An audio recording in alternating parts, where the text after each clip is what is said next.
नमस्ते दोस्तों, स्वागत है आपका MY स्टोरीज में। सिद्धार्थ आत्म खोज की वो यात्रा जिसने पूरी दुनिया को बदल दिया के अंतिम अध्याय में ये श्रृंखला महान लेखक हरमन हेसे के अमर उपन्यास सिद्धार्थ पर आधारित है। एक ऐसी कहानी जो हमें सिखाती है कि आत्मा की यात्रा कभी बाहर नहीं, हमेशा भीतर होती है। पिछले एपिसोड में हमने देखा कि सिद्धार्थ ने अपने बेटे को खोकर प्रेम और त्याग का सच्चा अर्थ समझा। आज उसकी यात्रा अपने अंतिम पड़ाव पर है, जहां वो न शब्द खोजता है न ज्ञान, बस मौन। साल बीत चुके थे, नदी अब भी बह रही थी, लेकिन सिद्धार्थ अब उस नदी का हिस्सा बन चुका था। उसके चेहरे पर गहरी झुर्रियां थीं, पर आंखों में एक ऐसी चमक थी जो किसी जले हुए दीपक की लौ की तरह शांति दे रही थी। नाविक वासुदेव अब बूढ़ा हो चुका था। एक दिन उसने सिद्धार्थ से कहा, अब मेरा समय आ गया है मित्र, मैंने अपना सबक पूरा कर लिया, अब तू ही इस नाव और नदी का रखवाला है। सिद्धार्थ ने पूछा, कहां जाएगा तू वासुदेव? वो मुस्कुराया, वहीं जहां से ये सब बह रहा है, उस अनंत में। नदी बुला रही है, जब बुलावा आता है तो रुकना नहीं चाहिए। और उस शाम वासुदेव नदी के किनारे चला गया, शांत, स्थिर, मुस्कुराता हुआ। सिद्धार्थ ने देखा कि वो धीरे धीरे जंगल में ओझल हो गया, जैसे हवा में घुल गया हो। अब सिद्धार्थ अकेला रह गया था, पर उसे कोई अकेलापन नहीं था।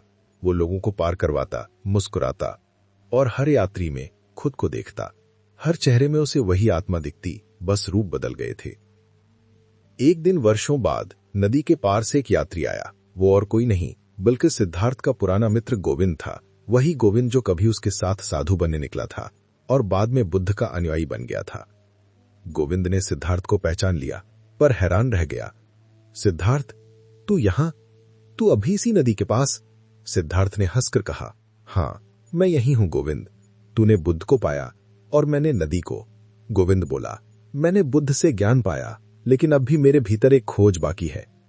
मैं शांति चाहता हूं सिद्धार्थ, मुझे दिखा, तुझे ये शांति कैसे मिली? सिद्धार्थ ने उत्तर दिया, शांति किसी शब्द या विचार में नहीं है गोविंद, वो तो होने में है।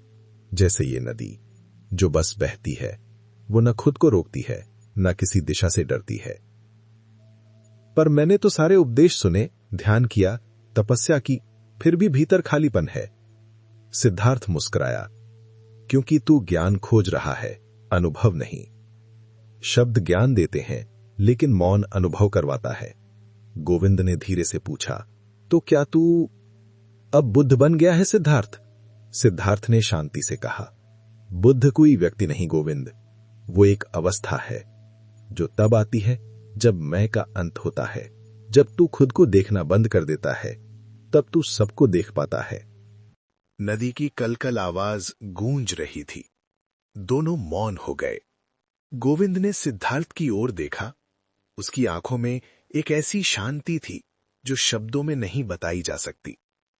सिद्धार्थ ने कहा, गोविंद, मैं तुझसे कुछ नहीं कह सकता।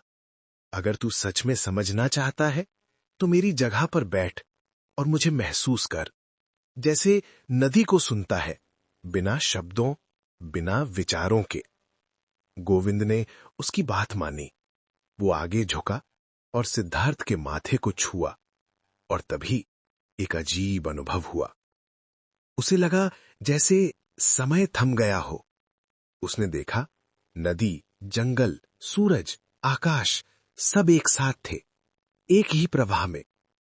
उसने खुद को देखा, बुद्ध को देखा, कमला, सिद्धार्थन, वासुदेव, सब एक ही लहर बन गए थे।